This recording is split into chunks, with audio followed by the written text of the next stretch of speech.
তিরমিজি শরীফের বর্ণনা 2164 নাম্বার হাদিস, 2164 নাম্বার হাদিস।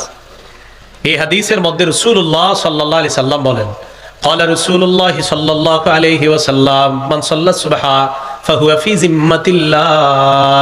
কোন ব্যক্তি যদি ফজরের নামাজ পড়ে সে আল্লাহর নিয়ন্ত্রণে চলে যায়, আল্লাহর জিম্মায় চলে যায়। ফালা ইউবিআন্নাকুমুল্লাহু বিশাইইন বিজিম্মাতিহি।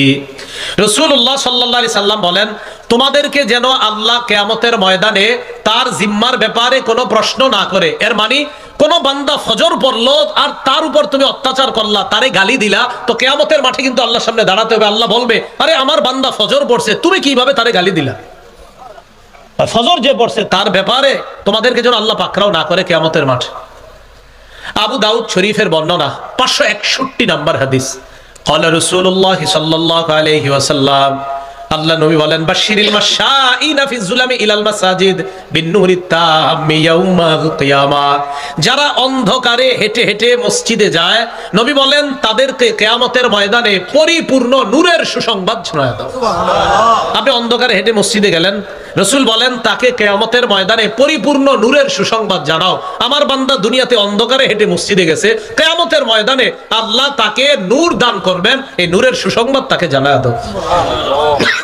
28 নম্বর পারা, শেষ পৃষ্ঠা, সূরা তাহরিমে আল্লাহ বলেন, নূরুহুম ইয়াসআ বাইনা আইদিহিম ওয়া বিআইমানিহিম। কিয়ামতের ময়দানে ঈমানদাররা যখন চলবে, পুরা কমপ্লিট নূরের একটা প্যাকেটের মধ্যে ঈমানদার থাকবে, একদম পুরা চারপাশে নূর। এই নূরের মধ্যে ঈমানদার হাঁটতে থাকবে। মুনাফিকরা বলবে, উনজুরুনা নাকতাবিস মিন নূরিকুম, ও ঈমানদাররা একটু থামো না, তোমাগো কাছ থেকে আমরা একটু নূর নেই, আমরাও একটু নূর নেই। তাইলারজিউ ওয়ারাআকুম, বলা হবে যাও পিছনে যাও, এখানে থাইকো না, যাও এখান থেকে যাও। তাহলে ঈমানদাররা নূরের মধ্যে থাকবে, বেঈমানরা তাদের থেকে নূর নিতে চাইবে। রাসূল বলেন, ফজর যে পড়ে, এশা যে পড়ে, অন্ধকারে হাইটে হাইটে মসজিদে যায়, এদেরকে কিয়ামতের ময়দানে এই নূরের সুসংবাদ জানায় দাও। তা আপনারা ফজর না পড়লে এই নূরের প্যাকেটে কেমনে ঢুকবেন? আল্লাহ আমল করার তৌফিক দান করেন, আমিন। তাহলে ইল্লাল্লাযীনা আমানু, যারা ঈমান এনেছে তারা ক্ষতিগ্রস্ত না। আর নেক আমল, নেক আমলের মধ্যে শ্রেষ্ঠ ইবাদত, ফরজ ইবাদতের মধ্যে সেটা হলো নামাজ। ইসলামের ভিত্তি প্রথম কালিমা, পরে দ্বিতীয় ভিত্তির নাম নামাজ।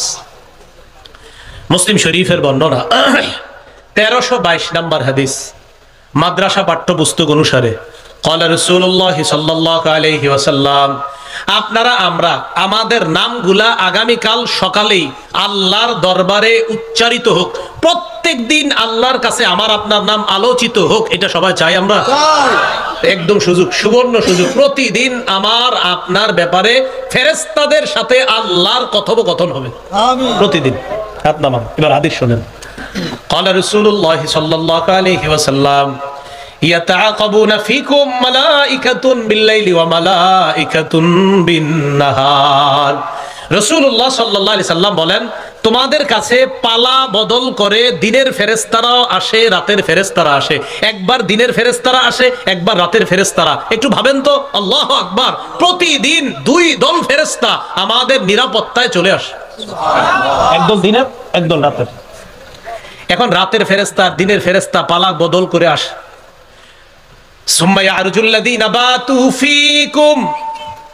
আজকে রাতে যে ফেরেশতারা, এই যে এখনো কিন্তু ফেরেশতারা আছে, এই ফেরেশতারা যখন আগামীকাল সকালবেলা আল্লাহর কাছে যাবে, যাওয়ার পর ফায়াসআলুহুম ওয়া হুয়া আ'লামু বিহিম, আল্লাহ আমাদের ব্যাপারে ফেরেশতাদেরকে প্রশ্ন করবেন, আমাদের ব্যাপারে আল্লাহ জানেন। এরপর আল্লাহ ফেরেশতাদেরকে বলবেন, কাইফা তারাকতুম ইবাদি, আমার বান্দাদের কাছে তোমরা গেলা, আমার বান্দাদেরকে কোন অবস্থায় তোমরা রেখে আসলা?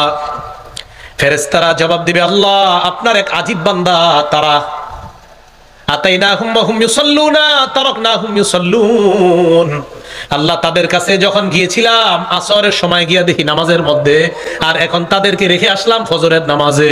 সুবহানাল্লাহ, আল্লাহ গেছি যখন দেখি আসর পড়ে, আল্লাহ এখন আসছি এগুলা দেখি নামাজ পড়ে। মাবুদ কি আজীব বান্দা আপনার, গেলাম যখন তখনও দেখি নামাজে, মাবুদ আসলাম যখন তখনও দেখি নামাজে।